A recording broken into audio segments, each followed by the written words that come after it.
Tahu jalan hidupku, seandainya ia menguji aku akan timbul seperti emas. Kakiku tetap mengikuti jejaknya. Aku menuruti jalannya dan tidak menyimpang. Perintah dari bibirnya tidak kulanggar.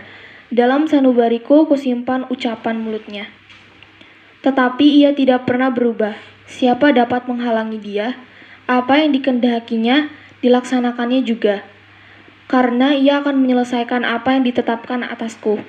Dan banyak lagi hal yang serupa itu dimaksudkannya.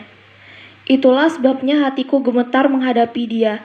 Kalau semuanya itu kubayangkan, maka aku ketakutan terhadap dia.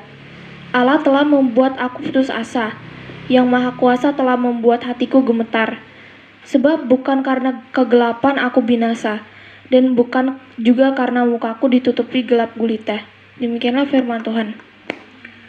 Jemaat yang dikasihi oleh Tuhan kita Yesus Kristus, mengapa orang benar menderita? Itulah yang sering dikatakan oleh orang-orang. Ini adalah pertanyaan yang timbul setelah Ayub atau Job kehilangan keluarga dan kekayaan dan kesehatannya sendiri. Ketika sahabat-sahabat Ayub, Elifas, Bildad, dan Zofar datang untuk menghiburnya serta bicara mengenai tragedi beruntun yang menghancurkan dirinya.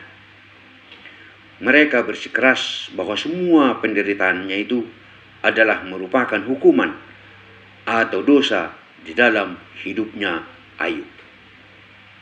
Akan tetapi, walaupun melalui semua itu, Ayub tetap setia kepada Tuhan Allah dan membantah dengan mengatakan bahwa dia tidak berdosa di dalam hidupnya.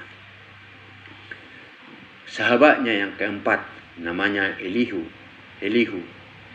mengatakan bahwa dia harus merendahkan diri dan bertunduk pada Allah yang menggunakan percobaan untuk memurnikan hidupnya.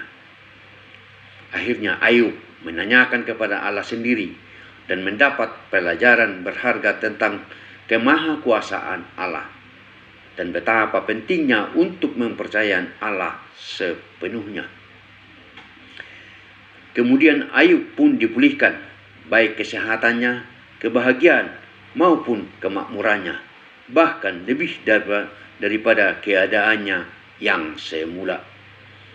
Jemaat yang dikasihi oleh Tuhan kita Yesus Kristus,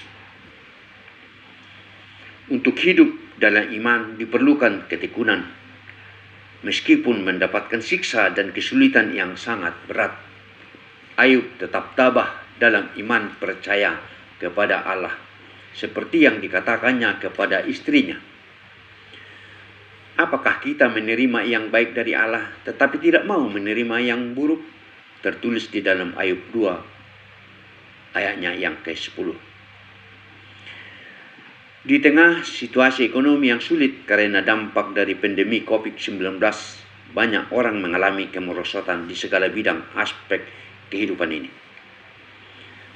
Karena keadaan ini, ada banyak manusia termasuk juga orang Kristen apatis terhadap perkara-perkara rohani. Banyak yang tidak lagi bersemangat beribadah dan melayani pekerjaan Tuhan.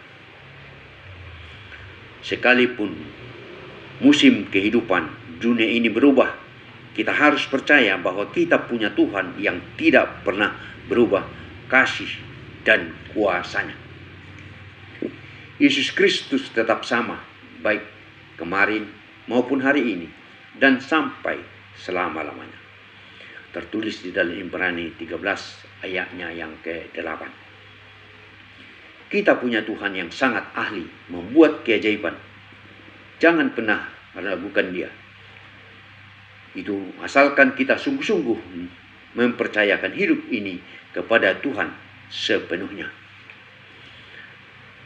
Apapun yang hancur dan tinggal puing-puing sekalipun, Tuhan sanggup membangun, memulihkan kembali seperti sedia kala, bahkan jauh lebih baik dari sebelumnya. Karena Tuhan sendiri mengatakan, Akulah Tuhan yang membangun kembali yang sudah musnah. dan menanami kembali yang sudah tandus. Aku Tuhan yang mengatakannya dan akan membuatnya. Tertulis di dalam 1 Yesekiel 36 ayatnya 36b. Di dalam kehidupan ini, jangan mengandalkan ilmu pengetahuanmu semata. Sandarkan saja kepada Tuhan. Dia akan menjadi arsitek agung dan merancang kehidupan. Juga jangan ragu, jangan takut dalam mengambil keputusan apapun, termasuk keputusan yang sangat rumit dan besar. Jangan mengandalkan kalkulasi pikiran, akan takut akan suatu kegagalan nantinya.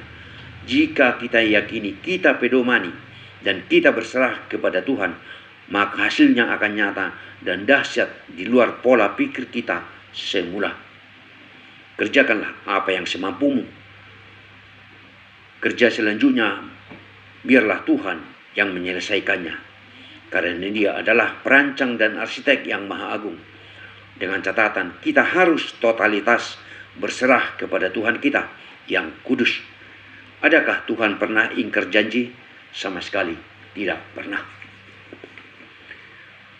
Siapa saja pada masa kini tidak ada jaminan terbebas dari derita.